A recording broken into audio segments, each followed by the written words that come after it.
बिस्मिल्लाहिर्रहमानिर्रहीम। अस्सलाम वालेकुम नाज़रीन, मैं हूं एडवोकेट एजाज अहमद नवाब और आप देख रहे हैं मेरा यूट्यूब चैनल कानून की दुनिया। इस वक्त जबकि मैं ये वीडियो रिकॉर्ड कर रहा हूं, इतवार का दिन है, कल 29 सितंबर है। आज दो अहम तरीन टॉपिक्स मीडिया पर, सोशल मीडिया पर चल रहे हैं। एक तो यह है कि पाकिस्तान तहरीक इंसाफ का जलसा जो 27 सितंबर को पेशावर में इमरान खान की कॉल पर हुआ, वो कामयाब था या नाकाम।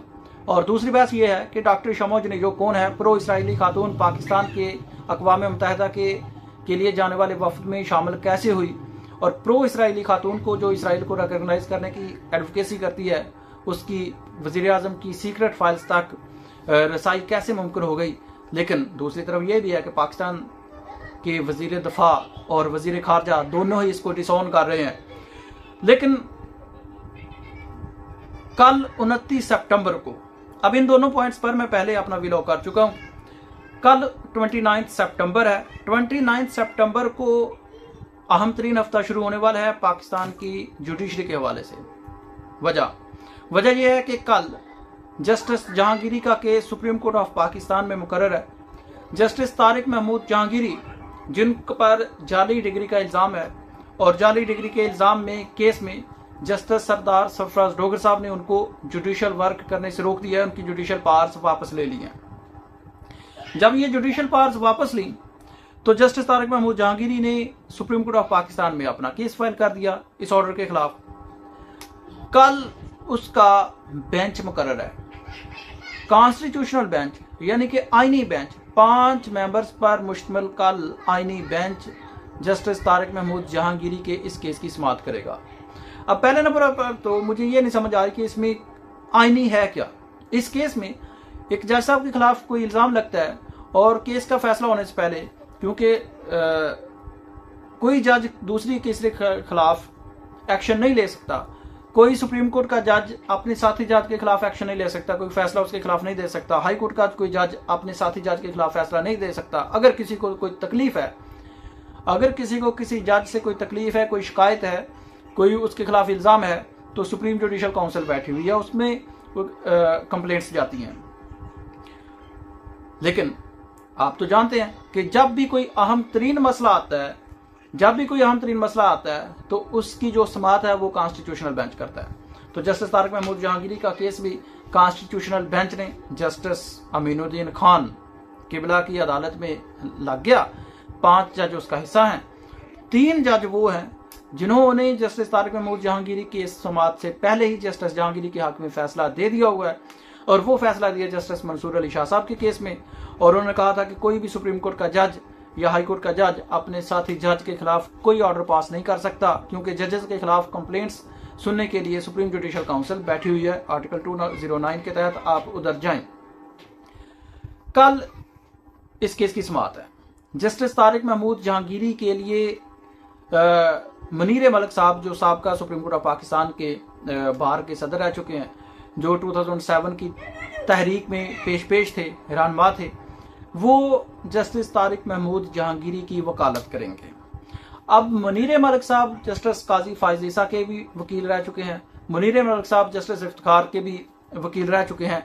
लेकिन उस वक्त हालात कुछ और थे, इस वक्त हालात कुछ और हैं। इस वक्त जो जुडिशरी है और आईनी बेंच है, 26वीं आईनी तरमीम की जुडिशरी है, ये 26वीं आईनी तरमीम का बेंच है, 26वीं आईनी तरमीम का सिस्टम है। इस वक्त हालात कुछ और हैं। लेकिन अगर हम इस केस की बात करें तो जस्टिस तारिक महमूद जहांगीरी पहले ही सुर्खरू हो चुके हैं। जस्टिस तारिक महमूद जहांगीरी के हक में 5 में से 3 जजेस पहले ही फैसला दे चुके हैं कि कोई जज अपने साथी जज के खिलाफ ऑर्डर पास नहीं कर सकता, और जज की जुडिशल पावर्स वापस नहीं ली जा सकती। ये सुप्रीम कोर्ट ऑफ पाकिस्तान का फैसला मौजूद है। और इस तरह से जस्टिस तारिक महमूद जहांगीरी के हक में फैसला पहले ही आ चुका है।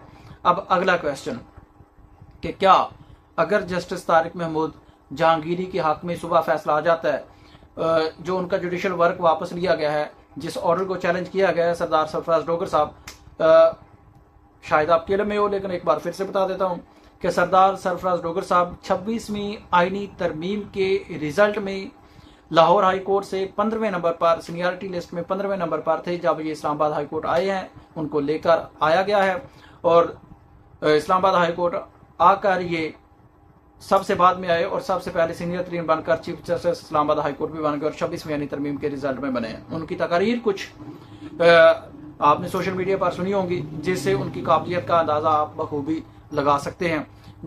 एडवोकेट ईमान मिजारी के साथ जो उनके अल्फाज थे, और उन्होंने वुमेन हरासमेंट कमेटी में केस फाइल किया जस्टिस सरफराज डोगर साहब के खिलाफ, चीफ जस्टिस सरफराज डोगर साहब के खिलाफ, वो भी आपके सामने है।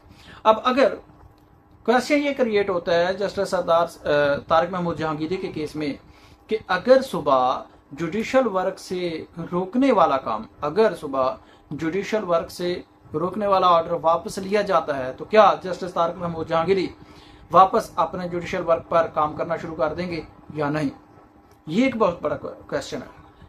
क्यों? क्योंकि ये केस फाइल होने के बाद, जुडिशल वर्क वापस लेने के बाद सिंध हाई कोर्ट भी एक्टिव हुई थी, और जो जस्टिस तारिक महमूद जहांगीरी की डिग्री को सिंडिकेट कमेटी ने सस्पेंड किया था, उसके खिलाफ जो stay order Sindh high court से जारी हुआ था, वो केस 30 सितंबर की बजाय अचानक से 25 सितंबर को फिक्स कर दिया गया। जब केस 25 सितंबर को फिक्स हुआ, जस्टिस तारिक महमूद जहांगीरी ने उस केस में फरीक बनने के लिए एप्लीकेशन दी।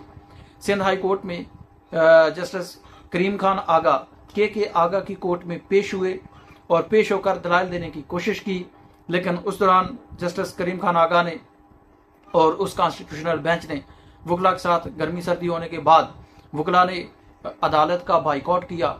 जस्टिस तारिक महमूद जहांगीरी को अदालती प्रोसीडिंग्स का हिस्सा नहीं बनाया। अंदाजा करें, इस्लामाबाद हाई कोर्ट में भी जस्टिस तारिक महमूद जहांगीरी के खिलाफ केस था, बार को उस केस का हिस्सा नहीं बनाया और जस्टिस तारिक महमूद जहांगीरी को नोटिस किए बगैर, सुने बगैर उनको जुडिशल वर्क से रोक दिया। सुप्रीम कोर्ट ऑफ पाकिस्तान में जस्टिस तारिक महमूद जहांगीरी ने बाकायदा एप्लीकेशन फाइल की, लेकिन फिर भी उनको केस का हिस्सा नहीं बनाया, फरीक नहीं बनाया, उनकी बात नहीं सुनी और उनकी बात सुने बगैर ही उनको उनका केस जो है वो अदम पैरवी पर खारिज कर दिया। तमाम की तमाम एप्लीकेशन अदम पैरवी खारिज कर दी। सिंध हाई कोर्ट में गो के जस्टिस तारिक महमूद जहांगीरी की एप्लीकेशन अदम पैरवी खारिज हो गई थी, लेकिन उन्होंने जस्टिस करीम खान आगा के कॉन्स्टिट्यूशनल बेंच में ये कहा था कि मैं अल्लाह को हाजिर नाजर जानकर कहता हूं कि मैंने 3 सालों के पेपर दिए हैं, मैंने एग्जाम दिया है, मैंने पास किया है और मैंने टाउटी नहीं की, किसी सेक्टर कमांडर के कहने पर फैसले नहीं किए।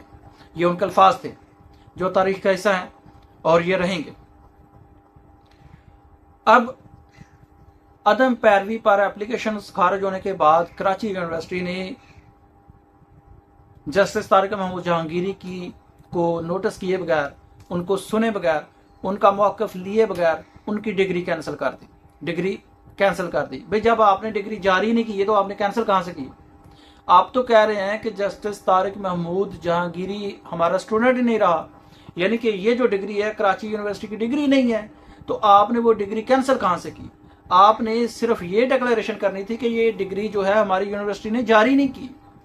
आपने डिक्लेयर क्या करना था? यूनिवर्सिटी ने, कराची यूनिवर्सिटी ने डिक्लेयर ये करना था कि ये जो डिग्री है ये हमारी यूनिवर्सिटी ने कभी जारी नहीं की है। डिक्लेरेशन तो ये आनी थी, लेकिन जब डिग्री आपने कैंसिल की है तो इसका मतलब ये जो जस्टिस तारिक महमूद जहांगीरी की डिग्री थी ये यूनिवर्सिटी ने जारी की थी, और जब जारी की थी फिर कैंसिल की है। अब दूसरी बात, जस्टिस जहांगीरी के हक में एक और भी बड़ी गवाही आ गई। एक पुराने वकील साहब हैं जो कराची यूनिवर्सिटी के उसी बैच के मेंबर हैं, तो उन्होंने ये बताया है कि जस्टिस तारिक महमूद जहांगीरी ना सिर्फ कॉलेज जाते थे बल्कि सियासत का उस वक्त का हिस्सा थे और उन्होंने एग्जाम दिया है। ये उनके हक में गवाही भी आ चुकी है कि उस वक्त कॉलेज की सियासत में जस्टिस तारिक महमूद जहांगीरी ने हिस्सा भी लिया था।